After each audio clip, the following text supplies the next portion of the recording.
Kasta Project, check it out.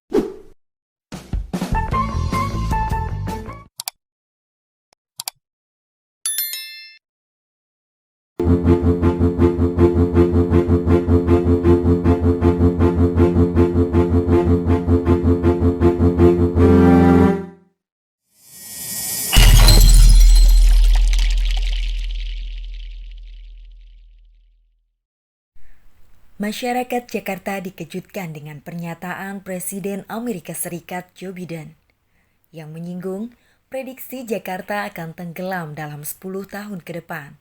Hal tersebut disampaikan oleh Joe Biden berdasarkan dari dampak perubahan iklim.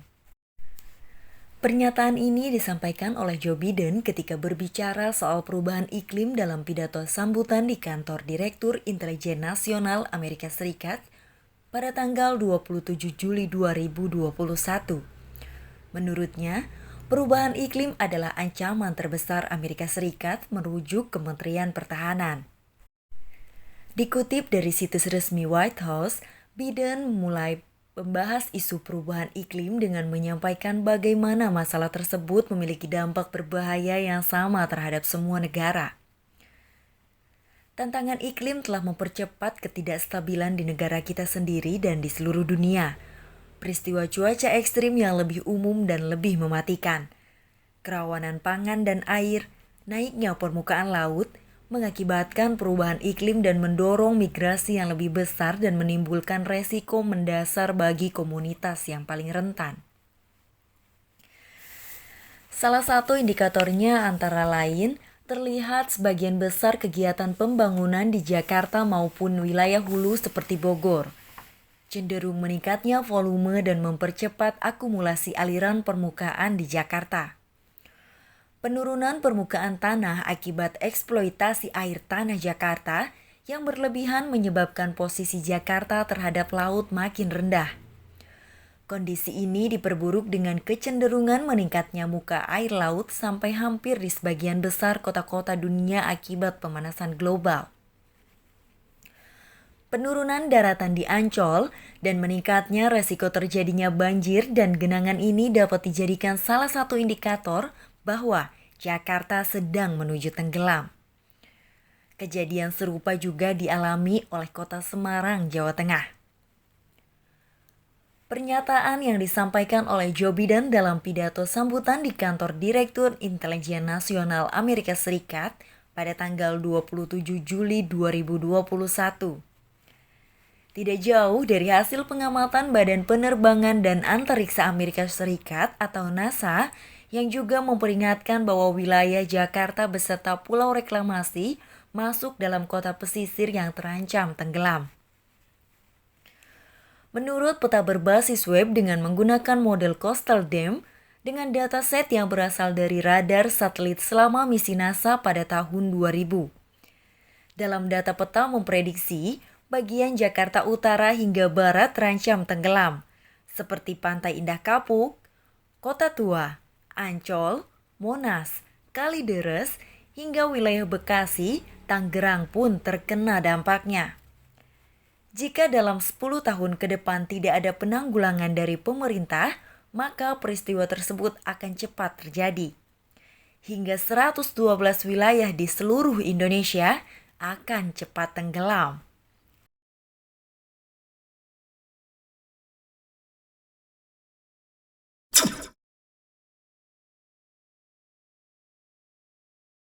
Jakarta itu 6 cm per tahun itu kan turun.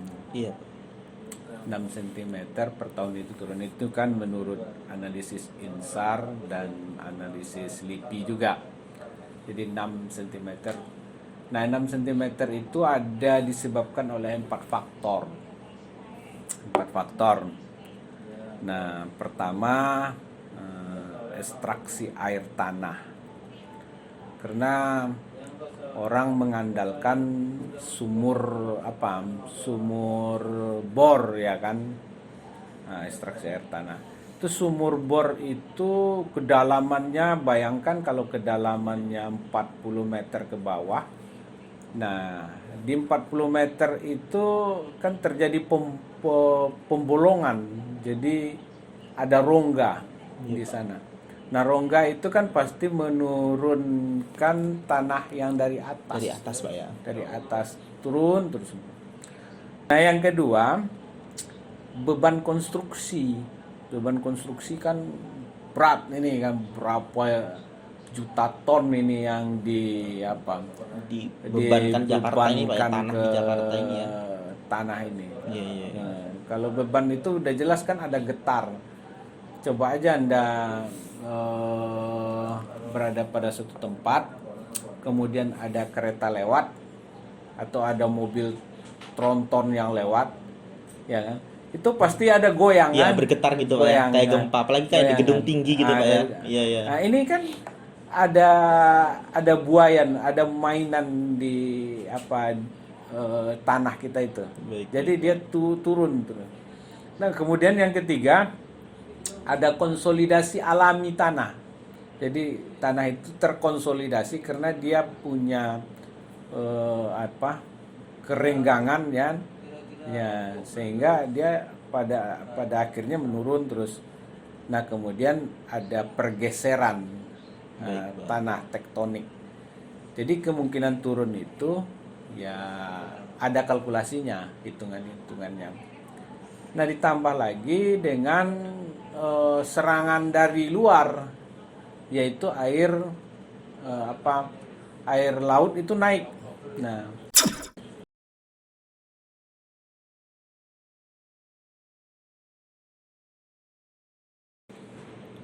Baik, Bapak.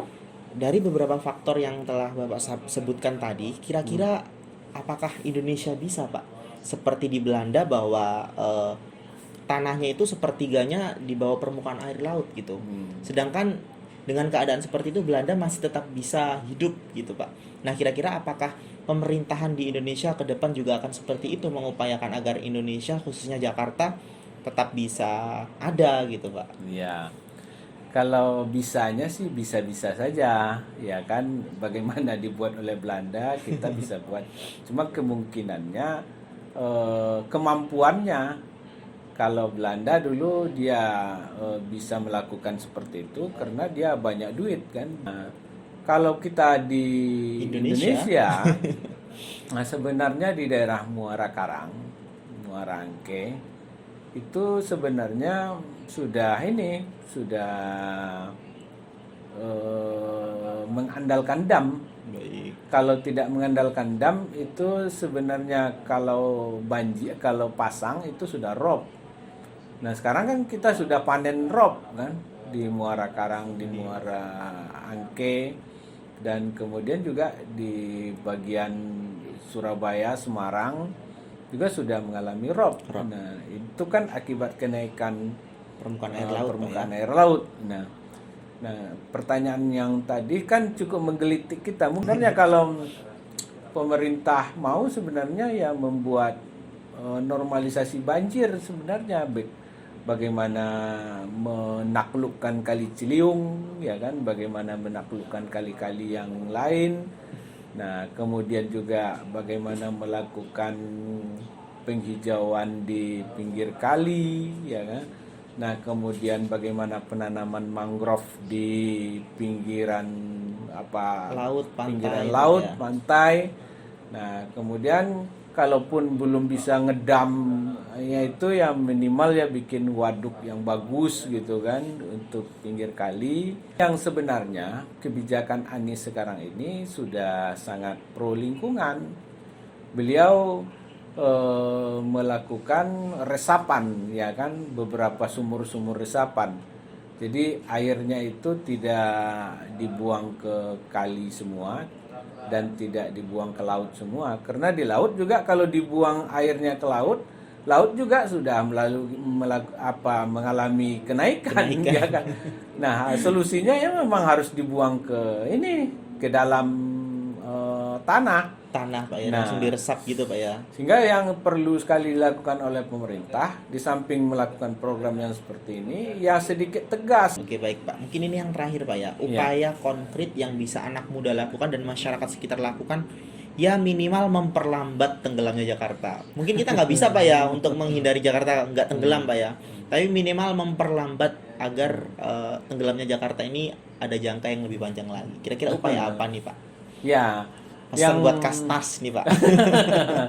ya setidak-tidaknya kan kita harus menyampaikan kepada remaja peduli lingkungan ya.